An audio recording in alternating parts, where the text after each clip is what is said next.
Hello friends, कैसे हैं आप सब। मैं हूं आकाश कुमार। आप सभी का स्वागत करता हूं आपके अपने यूट्यूब चैनल गुरु मंत्रा मैथ्स एजू पर। तो चलिए आज मिलते हैं रोहित से। ठीक है, इनका जो है सिलेक्शन हुआ है एसएससी CHSL 2019 में। तो मिलते हैं, इनसे बातचीत करते हैं कि क्या इनका संघर्ष रहा, कैसा इनका सफ़र रहा।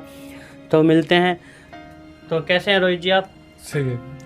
तो जैसे आपका सिलेक्शन हुआ है अभी, तो आपको कैसा फील हो रहा है? अच्छा महसूस हो रहा है। अच्छा महसूस हो रहा है। अच्छा, जैसे आपका जब सिलेक्शन हुआ या जिस दिन रिज़ल्ट आया आपका, तो घर पे माहौल कैसा था उस दिन? घर पर माहौल बहुत खुशी का था और बहुत भावुक हो गए थे सभी। अच्छा हाँ, भावुक होने वाली तो बात है खैर, क्योंकि फाइनल लिस्ट में नाम आना एक बहुत ही मतलब खुशी देने वाला पल होता है। ठीक है, तो जैसे आपने जो मतलब अभी तक आपका जैसे आप संघर्ष कर रहे थे, आपको लगभग 3 से 4 साल हो गए थे तैयारी करते करते, तो आपने क्या स्ट्रेटजी अपनाई यहाँ तक, मतलब कैसे आप पहुँचे? तो कुछ बताइए। मैं तैयारी के लिए ग्रेजुएशन के बाद मैंने तैयारी शुरू की थी एसएससी सीजीएल की। मैं एसएससी सीजीएल CHSL और MTS तीनों एग्ज़ाम देता था। तो मेरा 2019 CHSL में फाइनल सिलेक्शन हुआ। उससे पहले मैंने 2 अटैम्प्ट दिए थे जिनमें मेरा सिलेक्शन नहीं हो पाया था। अच्छा, तो आपका एजुकेशन बैकग्राउंड क्या रहा है? हिंदी मीडियम से। हिंदी मीडियम रहा है। तो जैसे आप मतलब आपका 10th था, 12th था, तो उसमें आपका मतलब आप एवरेज स्टूडेंट के तौर पे रहे हैं। ठीक है, तो आपको या फिर आप हिंदी मीडियम से पढ़े हैं, तो कहीं ना कहीं इंग्लिश प्रॉब्लम करती है। ठीक है, तो आप इंग्लिश को मतलब कैसे मैनेज किया आपने? हिंदी मीडियम के बच्चों के सामने सभी के लिए इंग्लिश प्रॉब्लम करती है। मैंने इंग्लिश की वो प्रैक्टिस याद लगाई, ग्रामर के रूल पढ़े हैं, तो उसकी वजह से मैंने प्रैक्टिस याद काफ़ी की है। और टेक्स्ट बुक के जितनी ऑनलाइन टेस्ट सीरीज है और कोचिंग में जो मुझे पढ़ा गया, मैंने सभी की कोशिश की है, पढ़ाई की है। अच्छा। तो जैसे आप मतलब इंग्लिश आपने की है तो किसी टीचर से की है या खुद से ही की है? मैंने ऑनलाइन ऑफलाइन क्लास की है सभी से। एक अजय सर थे जो मैथ पढ़ाते थे, ऑनलाइन क्लास देते, उनसे मैंने इंग्लिश पढ़ी है। अच्छा, क्योंकि एसएससी में इंग्लिश का ही मेन रोल है ना। और ज़्यादातर हिंदी मीडियम वाले जो बच्चे हैं उनको इंग्लिश में प्रॉब्लम आती है। ठीक है, तो बहुत अच्छी बात है। तो आप ये बताइए कि आपने जो है यहाँ तक का सफ़र अभी तक आपको जैसे आपने 3-4 अटैम्प्ट दिए तो बीच में नहीं हुआ आपका सिलेक्शन, तो वहाँ पे आपको कुछ डिमोटिवेशन हुआ, आप डिमोटिवेट हुए होंगे, तो आप उससे कैसे बचे? जब मैंने पहली बार एग्ज़ाम दिया तो मेरी तैयारी इतनी अच्छी नहीं थी। पर सेकंड टाइम जब मैंने एग्ज़ाम दिया मेरी तैयारी अच्छी थी, पर मेरा फाइनल सिलेक्शन नहीं हो पाया। तो थोड़ा मैं डिमोटिवेट हुआ था। पर अपने घर की तरफ देखने के बाद फिर मुझे लगा कि दोबारा फिर तैयारी कोशिश करनी चाहिए। तो फिर मैंने तीसरी बार फिर दिया 2019 CHSL, जिसमें मेरा फाइनल सिलेक्शन हुआ। अच्छा, तो जैसे मतलब आपके जो फैमिली है, ठीक है, तो फैमिली में मतलब कौन कौन है और आपकी फैमिली कितनी एजुकेटेड है? वहाँ से आपको किस तरह की मतलब एजुकेशन में सपोर्ट मिली? हम ग्रामीण परिवेश से आते हैं और जो मेरे पिता है वे छोटे किसान हैं, तो वे भी कम पढ़े लिखे हैं। तो घर में कोई इतना ज़्यादा पढ़ा लिखा नहीं, तो मैं ही पहला लड़का हूँ जिसकी जॉब लगी है मैंने। अच्छा, तो घर में तो बहुत ज़्यादा मतलब पहली नौकरी पे तो बहुत ज़्यादा खुशी का माहौल होता है, तो घर में बहुत ही ज़्यादा खुशी हुई होगी ना।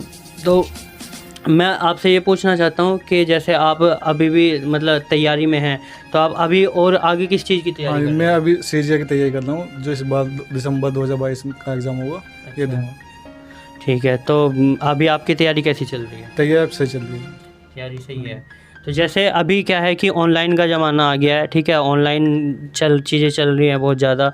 ठीक है, तो जैसे अभी सारे कोचिंग सेंटर तो मोस्टली कोविड के टाइम पे बंद ही हो गए थे, तो अभी ऑफलाइन कोचिंग सब बंद थे, ऑनलाइन का प्रचलन ज़्यादा हो गया। तो आप अभी ऑनलाइन करते हैं या ऑफलाइन करते हैं अभी भी? मैंने जो तैयारी की थी शुरू में ऑफलाइन की थी। हाँ। पर कोरोना के बाद मेरे पास मोबाइल भी नहीं था पहले, तो जॉब के बाद मैंने मोबाइल लिया है सिलेक्शन के बाद। तो अब ऑनलाइन जो है क्लास लेता हूँ मैं।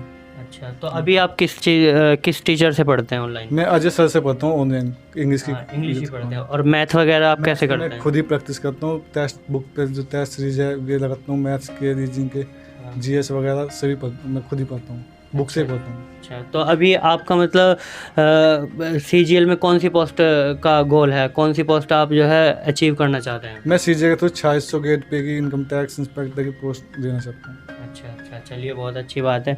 तो मैं चाहूँगा कि आप बच्चों को कुछ सजेस्ट करें ताकि वो अपनी जो है तैयारी में तैयारी को बढ़ा सके और अच्छी तैयारी कर सके। कुछ स्ट्रेटजी बताइए कि आप किस तरह से आप पढ़ते थे, कैसे आपने सब चीज़ों को मैनेज किया?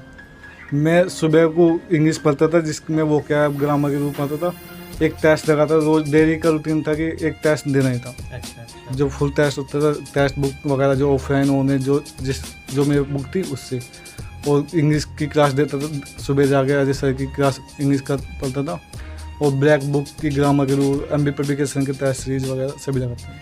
अच्छा, जैसे अभी जो है GS का भी मेन रोल हो गया है, ठीक है, जैसे CGL है तो GS अब क्या हो गया कि कंपलसरी हो गया। पहले ऐसे होता था कि CGL के जो बच्चे होते थे वो GS पे थोड़ा कम ही फोकस रखते हैं कि GS नहीं भी हो तो भी चलेगा, लेकिन अब क्या है कि मेन हो गया है कि GS भी तुम्हें पढ़नी ही पड़ेगी। तो आप GS का कैसे कर रहे हैं? GS के लिए मैं करंट अफेयर की रोज़ क्लास देता हूँ यूट्यूब पे, और करंट अफेयर की मैगजीन भी रहता हूँ मंथली, जो पत्रिका दर्पण रहता हूँ मैं उनकी, और GS की बुक है मेरे पास, उर्सेंट और D के राठी सर की बुक है, उनकी पढ़ता हूँ। अच्छा, मतलब GS का भी आपका अब ठीक चल रहा है, ठीक है। तो कुछ बच्चों को स्ट्रेटजी बताइए कि कौन सी बुक खरीदनी चाहिए इंग्लिश के लिए। बेसिकली इंग्लिश और GS का बताइए, आपकी इंग्लिश कैसे करनी चाहिए या कौन सी बुक खरीदनी चाहिए, और GS कैसे करना चाहिए? इंग्लिश के लिए ब्लैक बुक आती है, जो इंग्लिश वोकैब है उसकी वोकैब अच्छी है, एक SB बख्शी की वोकैब अच्छी, जो मैंने दोनों की है, और MB पब्लिकेशन के टेस्ट सीरीज आती है जो प्रीवियस ईयर की है, CGL के CH से भी, तो वे अच्छे हैं। और अजय सर इंग्लिश अच्छे पढ़ाते हैं, जो ग्रामर के रूल, उन्हें ग्रामर के रूल याद करने की जरूरत नहीं, सेंटेंस के द्वारा करवाते हैं। अच्छा, चलिए बहुत अच्छी बात है। आपसे मिलकर बहुत अच्छा लगा रोहित जी। तो मैं यही कहना चाहूँगा कि आप सब भी जो है तैयारी में कंटिन्यू रहिए अपनी, और संघर्ष करते रहना चाहिए, पर लगातार निरंतर संघर्ष करते रहो, तो एक दिन आपको जो है सफलता मिल ही जाएगी। Thank you.